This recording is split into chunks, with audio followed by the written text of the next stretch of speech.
Friends, welcome back to own cooking channel. இன்றைக்கி நம்ம சேனலில் பார்க்க போகிற ரெசிபி முள்ளங்கி சிக்கன். அவ்வளோ டேஸ்ட்டாக இருக்கும். முள்ளங்கி பிடிக்காதவங்க கூட இதை ரொம்ப விரும்பி சாப்பிடுவாங்க. வாங்க எப்படி பண்ணுறதுன்னு பார்த்துடலாம். ஒரு பேன் வச்சுக்கோங்க. பேன் நல்லா சூடு ஏறினதும் அதில் தேவையான அளவு நல்லெண்ணெய் ஊற்றிக்கலாம்.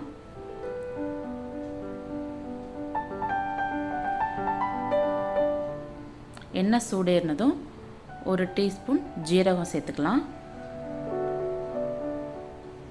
ஜீரகம் நல்லா பொரிஞ்சதுக்கப்புறம் கொஞ்சமாக கறிவேப்பிலை சேர்த்துக்கலாம். இப்போ நான் ஒரு 2 பெரிய சைஸ் வெங்காயத்தை சின்ன சின்னதாக கட் பண்ணி வச்சுருக்கிறேன். அதை சேர்த்து வதக்கிக்கலாம். அதில் 1 டீஸ்பூன் உப்பு சேர்த்துக்கலாம். அப்போ தான் சீக்கிரம் வெங்காயம் வதங்கும். இந்த அளவுக்கு நல்லா வதங்கினதுக்கப்புறம் 1 டேபிள் ஸ்பூன் இஞ்சி பூண்டு விழுது சேர்த்துக்கலாம். இஞ்சி பூண்டு பேஸ்ட்டோட பச்சை ஸ்மெல் போகிற வரைக்கும் நல்லா வதக்கிக்கலாம். இந்த அளவுக்கு நல்லா வதங்கிருச்சு. இப்போ மசால் பொடியெல்லாம் சேர்த்துக்கலாம். இப்போ காரத்துக்கு தேவையான அளவு மிளகாய்த்தூள் நான் 2 டேபிள் ஸ்பூன் மிளகாய்த்தூள் சேர்த்துக்கிறேன். 1 டேபிள் ஸ்பூன் தனியாத்தூள், 2 டீஸ்பூன் ஜீராத்தூள், 1 பிஞ்ச் மஞ்சள் தூள், இதெல்லாம் சேர்த்து நல்லா பச்சை ஸ்மெல் போகிற வரைக்கும் நல்லா வதக்கிக்கோங்க. இப்போ நல்லா வதங்கிருச்சு.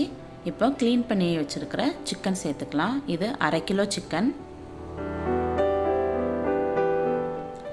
சேர்த்து அந்த எண்ணெயிலே நல்லா சிக்கன் ஓரளவுக்கு நல்லா குக் ஆகணும். அந்த அளவுக்கு நல்லா வதக்கி விட்டுக்கோங்க. இப்போ தண்ணி எதுவுமே சேர்க்கக்கூடாது. பாருங்கள், எண்ணெயிலே நல்லா குக் ஆகி நல்லா லைட்டாக எண்ணெய் பிரிஞ்சு வந்திருக்கு.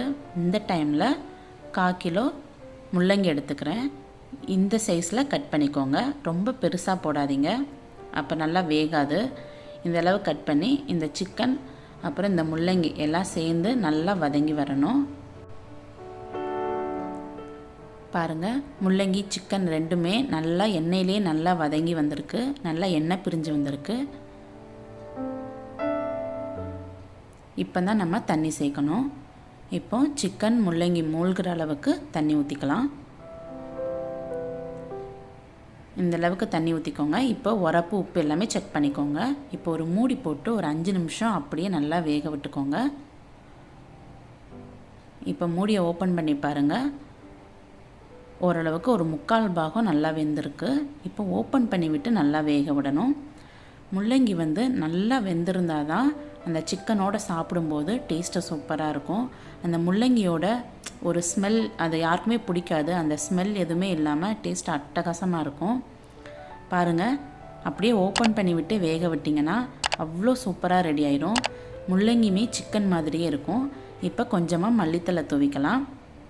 கண்டிப்பாக இதை வீட்டில் ட்ரை பண்ணி பாருங்கள். முள்ளங்கி சாப்பிடாதவங்களும் இதை விரும்பி சாப்பிடுவாங்க. ட்ரை பண்ணி பார்த்துட்டு உங்கள் ஃபீட்பேக் எனக்கு மறக்காமல் கமெண்ட் பண்ணுங்கள்.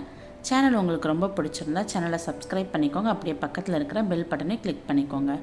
ஓகே ஃப்ரெண்ட்ஸ், நெக்ஸ்ட் ஒரு இன்ட்ரெஸ்டிங்கான ரெசிபியோட நான் உங்களை மீட் பண்ணுறேன். அது வரைக்கும் பாய்.